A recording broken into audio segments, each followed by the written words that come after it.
Ça fait 65 ans que je suis sur le plateau.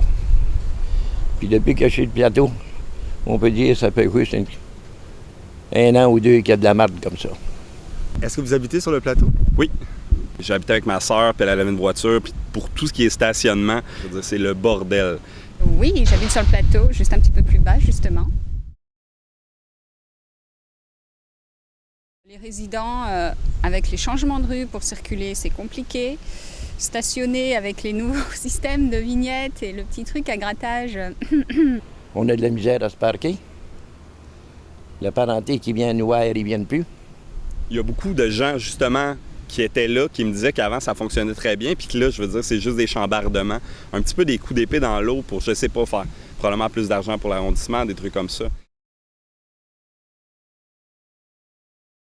Vous avez un commerce ici?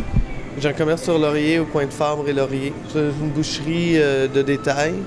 Ça fait 20 ans que je suis ici. On exerce notre pâtisserie, on fait traiteur et on fait les viennoiseries.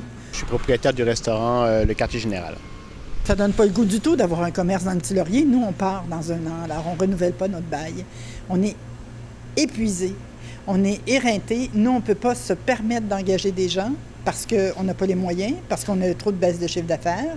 Le midi, on peut compter entre 25 % à peu près de la clientèle qui ne vient plus le midi, à cause, entre autres, du stationnement.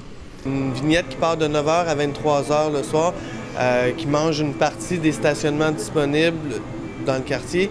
Durant le jour, selon moi, c'était pas nécessaire. Ça a affecté depuis 3 ans, en fait, à peu près 40 % de la business, en fait, elle a baissé en fond à peu près 40 %.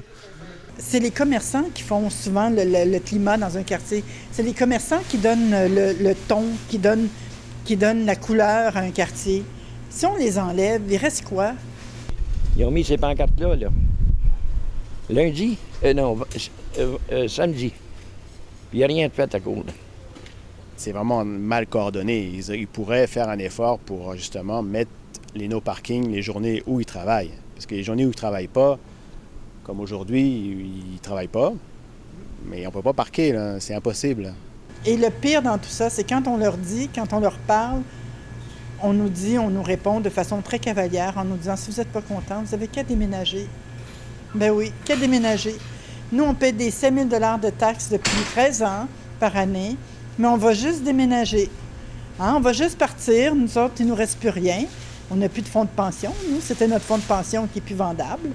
Alors nous, ben non, on a juste à déménager. À cette heure, si on va aller magasiner, où est-ce qu'on va? On va aller dans un centre d'achat. Allez, salut Mont-Royal, tu peux pas y aller avec ta machine. Tu fais 5 détours, puis 10 détours avant d'arriver.